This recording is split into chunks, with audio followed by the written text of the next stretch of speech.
नमस्कार मंडळी, नवीन एका इंटरेस्टिंग व्हिडिओमध्ये सर्वांचं मनापासून स्वागत आहे. मित्र, महाराष्ट्रातील दिव्यांग बांधवांसाठी ही व्हिडिओ अतिशय महत्त्वाची आहे. मित्र, राज्य सरकारच्या माध्यमातून, प्रशासनाच्या माध्यमातून दिव्यांग बांधवांसाठी दिव्यांग सहाय्यक पोर्टल सुरू केलेलं आहे आणि या एका पोर्टलवरून सर्व लाभार्थ्यांना त्यांच्या हद्दीतील सर्व योजनांचा लाभ घेता येणार आहे. तर यासाठी त्यावरती नोंदणी करण्यासाठी कोणती काळजी घेतली पाहिजे याविषयी सुद्धा तुम्हाला माहिती असणं खूप गरजेचं आहे. परंतु मित्रांनो, ती काळजी कोणती घेतली पाहिजे, त्यासाठी महत्त्वाच्या बाबी कोणत्या याविषयी माहिती जाणून घेत असताना काही लाभार्थ्यांच्या काही अडचणी आहेत. तर त्या अडचणी आपण थोडक्यात त्या ठिकाणी समजून घेऊया. सर्वात महत्त्वाचा विषय म्हणजे UDID कार्ड क्रमांक, जो नंबर असतो, डिजिट असतो, त्यांची संख्या काही UDID कार्ड क्रमांकावरती कमी आहे, काही UDID कार्डवरती जास्त आहे. तर सेम UDID कार्ड क्रमांक त्या ठिकाणी जो 16 अंकी नंबर आहे तो घेतला जातो. बाकीचे जे नंबर असलेले, जे 17 नंबर अंकी असलेला नंबर घेतला जात नाही. तर त्या ठिकाणी सुद्धा अपडेटचं काम असणार आहे, काही काळजी करू नका. त्याचबरोबर अतिशय महत्त्वाचा मुद्दा म्हणजे फॉर्म भरत असताना तुमचं जे बँकेचं पासबुक आहे, हे बँकेचं पासबुक त्या ठिकाणी नंबर टाकताना, IFSC कोड टाकताना चुकलेला आहे.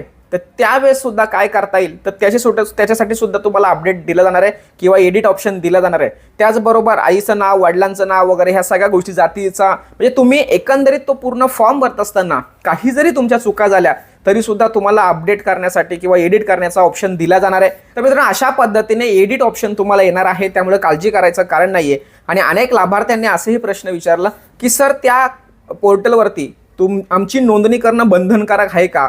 एक लक्षात ठेवा, जर समजा तुम्हाला त्या पोर्टलच्या माध्यमातून ज्या योजना दिल्या जातात त्या योजनांचा लाभ घ्यायचा असेल तर त्या ठिकाणी नोंदणी करणं खूप गरजेचं आहे. तुम्हाला फक्त UDID कार्ड क्रमांक असणं किंवा जे काही तुमचं दिव्यांग प्रमाणपत्र असणं, एवढ्या गोष्टी तुमच्यासाठी जर सफिशियंट असतील तर तुम्ही नोंदणी करायची नाहीये. पण जर योजनांचा लाभ घ्यायचा असेल तर मात्र त्या ठिकाणी नोंदणी करणं खूप गरजेचं आहे. अनेक लोक नोकरीला आहेत, जॉब करतात, त्यांना योजनांचा लाभ घ्यायचा नाहीये. मग अशा लोकांनी नोंदणी करायची का?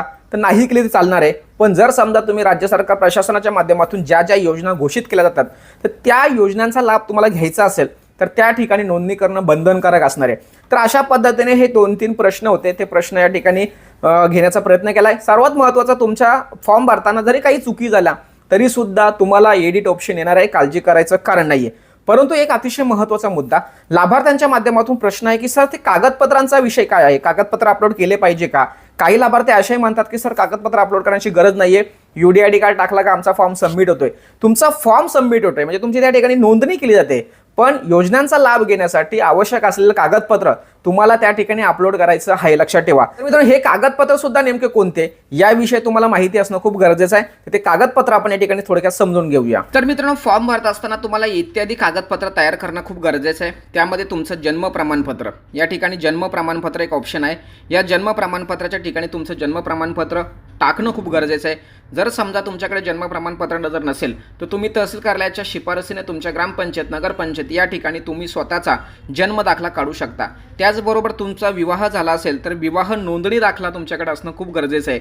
जर समजा तुम्ही कुमार असाल, तुमचं लग्न झालं नसेल तर या ठिकाणी कोणत्याही प्रकारचं कागदपत्र अपलोड करण्याची गरज नाही. त्याचबरोबर अतिशय महत्त्वाचं म्हणजे तुमच्याकडे जे डिसेबिलिटी सर्टिफिकेट आहे, दिव्यांग प्रमाणपत्र आहे, UDID कार्ड आहे, ते सुद्धा तुम्हाला या ठिकाणी अपलोड करायचे. त्याचबरोबर या ठिकाणी जर तुम्ही शिक्षण घेतलं असेल तर तुमची 10वी किंवा 12वीची मार्कशीट असेल, ती मार्कशीट सुद्धा तुम्हाला या ठिकाणी टाकायची. त्याचबरोबर तुमचं हायर एज्युकेशन, तुमचं जास्तीत जास्त शिक्षण कोणतं झालं आहे, म्हणजे 10वी झाले, 12वी झाले, BA झालं, MCOM झालं, जे काय असेल ते सुद्धा तुम्हाला या ठिकाणी टाकायचं आहे. त्याचबरोबर अतिशय महत्त्वाचं म्हणजे कास्ट सर्टिफिकेट, जातीचा दाखला तुम्हाला टाकणं खूप गरजेचं आहे. जातीचा दाखला जर तुम्ही टाकला तर तुम्हाला त्या जातनिहाय योजनांचा लाभ सुद्धा मिळणार आहे. त्याचबरोबर करंट ॲड्रेस, म्हणजे सध्या स्थितीला तुम्ही कुठे राहतात. परमनंट ॲड्रेस म्हणजे काय, कायमस्वरूपी, आणि करंट म्हणजे चालू तुम्ही सध्या स्थितीला कुठे राहतायत या संदर्भात तुमच्याकडे आधार कार्ड असेल किंवा बँकेचा पासबुक असेल, जे काय असेल, पत्त्याचा पुरावा, लाईट बिल, घरपट्टी, जे काय असेल ते तुम्हाला ठिकाणी टाकायचे. आणि अतिशय महत्त्वाचं कागदपत्र मी नेहमी सांगत असतो, हा दाखला सर्वांनी काढून घ्या. डोमासेल सर्टिफिकेट, रहिवास प्रमाणपत्र, सेस फंड असो, कर्ज योजना असो, अशा अनेक मोठ्या मोठ्या योजना आहेत की त्या योजनांमध्ये हा कागदपत्र 100% अनिवार्य करण्यात आलेला आहे. मग त्यामुळे तो कागदपत्र काढणं खूप गरजेचं आहे. डोमासेल सर्टिफिकेट तुमच्याकडे असलं पाहिजे. त्याचबरोबर बँकेचं पासबुक, लक्षात ठेवा. आता तुमच्या मनामध्ये प्रश्न असेल की सर, सर्व योजना ह्या DBTच्या माध्यमातून चालतात, परंतु DBTच्या माध्यमातून जरी चालत असले तरी पण तुम्हाला त्या ठिकाणी बँकेचे पासबुक असणं खूप गरजेचं आहे. तुमच्या डॉक्युमेंटची KYC प्रोफाईल हे व्यवस्थित पाहिजे, यासाठी हे सर्व कागदपत्र तुम्हाला अपलोड करणं गरजेचं आहे. तर मित्रांनो अशा पद्धतीने हे सर्व कागदपत्र तयार करून मगच फॉर्म भरायचे आहे.